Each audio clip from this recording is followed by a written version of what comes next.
First, preheat your oven to a cozy 350 degrees. While the oven is warming up, grab a large skillet and cook a pound of ground beef over medium heat until it's perfectly browned and crumbly. Remember to drain any excess fat to keep your dish lean and clean. Once your beef is ready, it's time to add some flavor. Stir in a packet of your favorite taco seasoning, a cup of salsa, and a little water. About half a cup should do the trick. Then, introduce a can of black beans and a cup of corn kernels to the mix.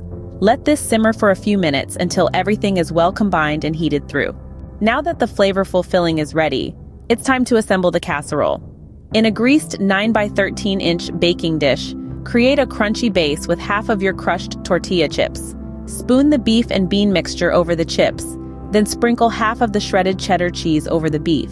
Next, add another layer of crushed tortilla chips and cover it with the remaining cheese. This will create a delightful crunch and a gooey, melted layer that will have your taste buds dancing with joy. Now gently place the casserole into the preheated oven and bake for 20 to 25 minutes.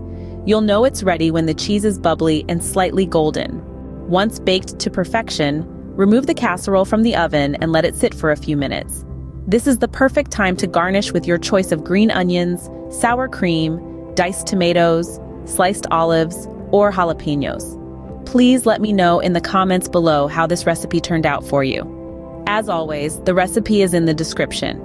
Don't forget to subscribe and help Magnolia Moon reach 1,000 subscribers.